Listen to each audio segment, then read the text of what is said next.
என் இனிய அன்பு உள்ளங்களே, உங்கள் அனைவருக்கும் என் அன்பான வணக்கம். என் இதயம் புரியாதோ நாவல் பகுதி 14. வாங்க தொடர்ந்து கதையை கேட்கலாம்.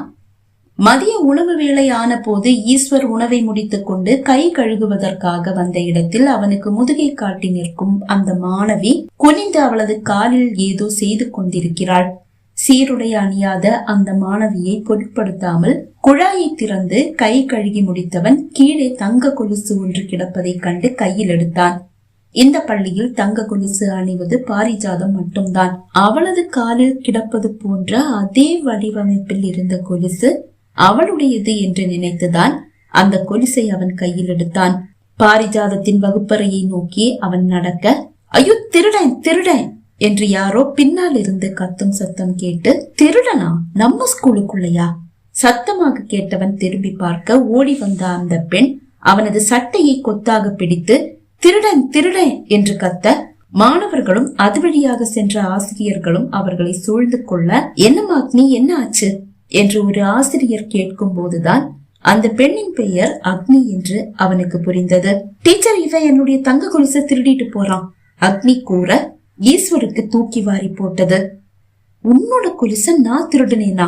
இது பாரிஜாதத்தோட கொலுசு என்று அவன் கூற, அதற்குள் அங்கு வந்த பாரிஜாதம், ஐயோ ஈஸ்வர், என்னுடைய கொலுசு ஏன் காலில் இருக்கு என்று கூறி அவளது காலை காண்பிக்க, அவன் சட்டையை கொத்தாக பிடித்திருந்த அக்னிக்கு தன் தவறு புரிந்தது. அவன் சட்டையை விடுவித்தாள். ஆனால் ஈஸ்வருக்கு அக்னி மீது என்னவென்று சொல்ல முடியாத ஒரு கோபம். அவன் அப்பா ஒரு நேர்மையான காவல் அதிகாரி. அவரது மகனான தன்னை இவள் எப்படி திருடன் என்று கூறலாம்? தீர விசாரிக்காம இப்படிதான் ஒருத்தனை திருடன் சொல்லி சட்டையை பிடிப்பியா? ஈஸ்வர் கோபமாக கேட்க, சாரி, இந்த ஸ்கூல்ல தங்க கொலுசு போட்ட ஒரு பொண்ணு கூட நான் பாக்கல. என்னோட கால்ல பூரான் மாதிரி ஏதோ கடிச்சிடுச்சு. அதனாலதான் கொலுசை கழட்டி வச்சுட்டு அந்த இடத்தை நல்லா கழுகி சுத்தம் செஞ்சுட்டு இருந்தேன். அந்த நேரத்துல யாராவது வந்து கொலுசை எடுத்துட்டு போனா திருடன்னு தானே நினைப்பாங்க. இப்ப இந்த பொண்ணு காலை பார்த்ததும் எனக்கு உண்மை புரிஞ்சு போச்சு. அது அவளுடைய கொலுசுன்னு நீ நினைச்சிட்ட. உனக்கு உண்மை புரிஞ்சு போச்சு, ஆனா என்னுடைய மானம் போச்சே. கோபமாக ஈஸ்வர் கூற, அதுதான் எல்லாரும் முன்னாடியும் மன்னிப்பு கேட்டுட்டேன்ல. நீ எந்த தப்பும் செய்யலன்னு எல்லாருக்குமே தெரிஞ்சு போச்சே. மன்னிப்பு கேட்டா சரியா போச்சா? தப்பு செஞ்சா மன்னிப்பு தானே கேட்க முடியும். மன்னிக்கிறது தானே மனித இயல்பு. இவ பெரிய அவ்வை பாட்டி அறிவுரை சொல்ல வந்துட்டா. தப்பு செஞ்சுட்டு மன்னிப்பு கேட்டா மன்னிச்சிடணுமா என்று கேட்டவன் ஓங்கி அவள் கன்னத்தில் ஒரு அறை விட்டான். இதை யாரும் எதிர்பார்க்கவில்லை. அக்னி கன்னத்தை பிடித்துக் கொள்ள, சாரி, நான் பண்ண தப்புக்கு நானும் மன்னிப்பு கேட்டுட்டேன், அதுக்கு இது சரியா போச்சு என்று கூறிவிட்டு ஈஸ்வர் அங்கிருந்து சென்றுவிட, கலங்கிய விழிகளோடு தன் வகுப்பறைக்கு வந்த அக்னியை அவளது வகுப்பு மாணவர்களும் மாணவிகளும் கேலி செய்ய ஆரம்பிக்க அவளுக்கு அழுகையே வந்துவிட்டது. அதன் பிறகுதான் ஈஸ்வர் பற்றி அவள் அறிகிறாள். பள்ளியிலேயே முதல் மாணவன், விளையாட்டிலும் ஒழுக்கத்திலும் கூட சிறந்தவன். 10ஆம் வகுப்பில் மாநிலத்திலேயே 3வது இடத்தை பிடித்து பள்ளிக்கு பெருமை சேர்த்தவன். அதன் பிறகு அக்னிக்கு அவன் மீது ஒரு மதிப்பும் மரியாதையும் உருவானது. ஆனால் அவனுக்கோ அக்னியை பார்த்தாலே ஆகாது என்ற நிலை. ஈஸ்வரை போன்றே அக்னியும் தன் அப்பா ஒரு காவல் அதிகாரி என்று யாரிடமும் கூறவில்லை. தேனூற்றின் எல்லையில் தான் காவல் நிலையம் இருக்கிறது. காவல் நிலையத்தின் அருகில்தான் ஒரு வாடகை வீட்டில் அக்னியின் குடும்பம் வசிக்கிறது. அதனாலேயே அவளை பற்றியோ அவள் குடும்பத்தை பற்றியோ ஊருக்குள் யாருக்கும் எதுவும் தெரியாது. ஈஸ்வர் மீது மதிப்பும் மரியாதையும் உருவானதும் அக்னிக்கு ஈஸ்வர் மீது ஒரு இனம் புரியாத ஈர்ப்பும் ஏற்பட்டது. அவனை அறியாமல் அவனை ரசிப்பது, தவறி அவன் கண்ணில் சிக்கினால் பார்வையை வேறு எங்காவது பதித்து வேறு எங்கோ பார்ப்பது போல் நடிப்பது, இப்படியே 1 மாதம் ஓடிவிட்டது. அன்று பள்ளிக்கு வந்த அக்னியை பாரிஜாதமும் அவளது தோழிகளும் தடுத்து நிறுத்தி ஏதேதோ சொல்லி கேலி செய்ய, என்ன எதுக்காக தேவையில்லாம கிண்டல் பண்ணிட்டு இருக்கீங்க? அக்னி கோபமாக கேட்க, உனக்கு என்னுடைய மாமா மகன் ஈஸ்வர் மேல ஒரு கண்ணாமே என்னுடைய ஃப்ரெண்ட்ஸ் சொன்னாங்க. பாரிஜாதம் கேட்டாள். அப்படியெல்லாம் எதுவும் இல்ல, அவனை பத்தி தெரியாம அவனை திருடன்னு சொல்லிட்டேன்.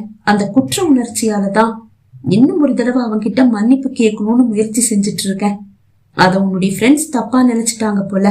நான் என்ன செய்யட்டும்? எங்க பாருடி, நான் 8A, நீ 8B. அதனாலேயே நீ செய்யற சேட்டை எதுவும் எனக்கு தெரியாதுன்னு நினைக்காத. உன்னுடைய டெஸ்க்ல ஈஸ்வர் அக்னின்னு எல்லாம் எழுதி வச்சிருக்கியாமே, அது சும்மாதான் அப்படி எழுதுன. சும்மா எழுதினியோ இல்ல வேணும்னே எழுதினியோ அதெல்லாம் எனக்கு தெரியாது. ஒழுங்கு மரியாதையா அதை இன்னைக்கே அழிக்கிற வழிய பாரு, இல்ல உன்னை என்ன செய்வேன்னு தெரியாது. ஏனோ அக்னிக்கு பொசுக்கென்று கோபம் வந்து விட்டது. என்னடி செய்வ? அவள் கோபமாக கேட்க, என்ன செய்வேனா? உனக்கு என்ன பத்தியும் தெரியல, என்னுடைய அப்பா பத்தியும் தெரியல. நான் நினைச்சா உன்னை உண்டு இல்லன்னு பண்ணிடுவேன் தெரியுமா? உண்டு இல்லன்னு பண்ணிடுவியா? அதையும் பார்த்துடலாம். எனக்கு உன்னுடைய மாமா மகனை ரொம்ப பிடிச்சிருக்கு.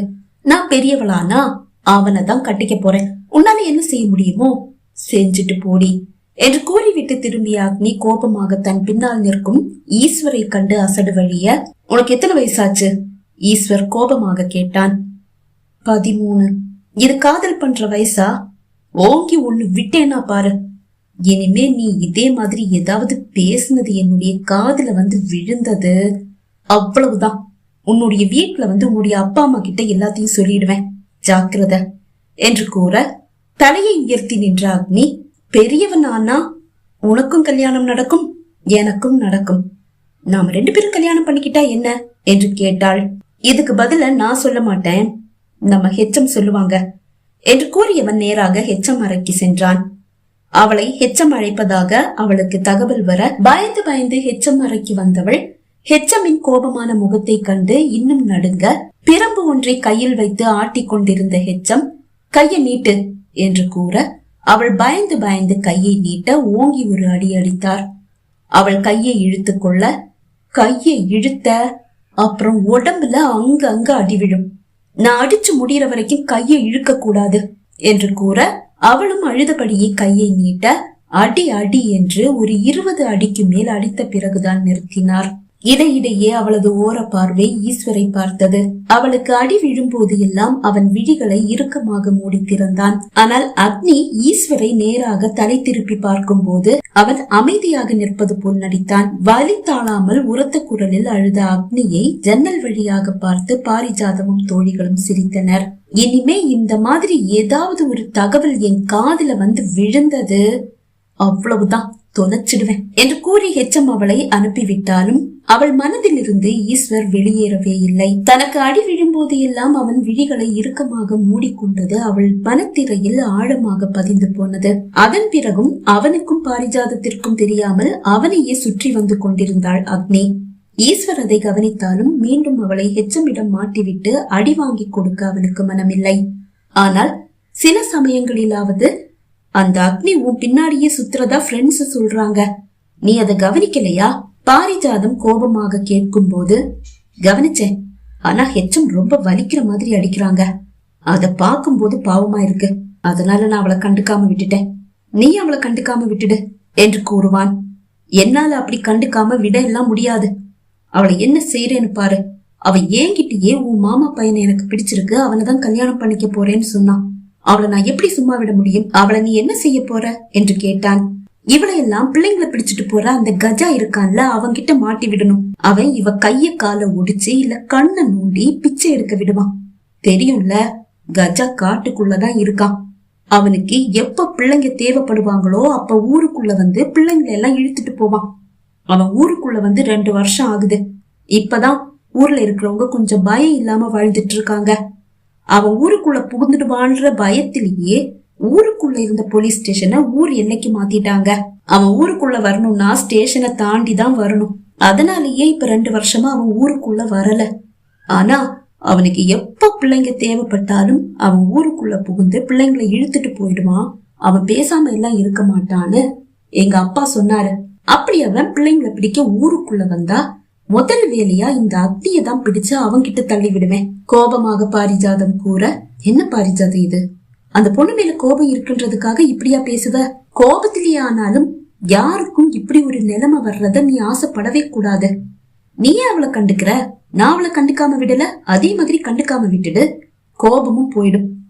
அப்புறம் எங்க அப்பா நம்ம ஊருக்கு டிரான்ஸ்பர் வாங்கிட்டு வர போறாரு தெரியுமா? அந்த கஜாவையும் கூட்டத்தையும் கூண்டோட அழிக்கதான் டிரான்ஸ்பர் கேட்டிருக்காரு. மேலிடத்திலையும் சரின்னு சொல்லியிருக்காங்களாம். அப்பா அடுத்த வாரம் நம்ம ஊருக்கு வந்துடுவாரு. இனி அந்த கஜா ஆட்டம் எல்லாம் இங்க பலிக்காது. ஈஸ்வர் கூற, மாமா நம்ம ஊருக்கு வர போறாரா? சொல்லவே இல்லையே. யார்கிட்டையும் சொல்லல பாரிஜாதம், சொல்ல வேண்டாம்னுதான் அப்பா சொன்னாரு. நீ கஜா பத்தி சொன்னதாலதான் தெரியாம உளறிட்ட. நீ இதை யார்கிட்டயும் சொல்லிடாத, அத்தை மாமா கிட்ட கூட சொல்லிடாத.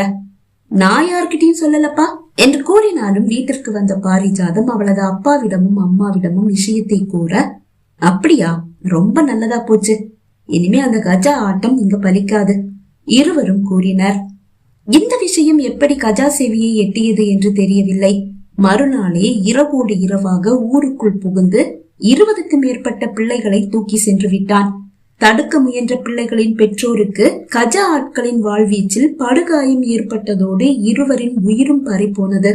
இரவு காவலில் இருந்த ஹெட் கான்ஸ்டபிள் கதிர் கஜாவின் ஆட்கள் இருவரை அடித்து வீழ்த்தி சிறையில் தள்ள அந்த கோபத்தில் மறுநாள் இரவு அவரது வீட்டிற்குள் புகுந்து அக்னியை அந்த கூட்டம் கடத்தி சென்றது. இவை அனைத்தும் நடந்தேறிய பிறகு ஈஸ்வரின் அப்பாவிடமிருந்து ஈஸ்வருக்கு அழைப்பு வந்தது.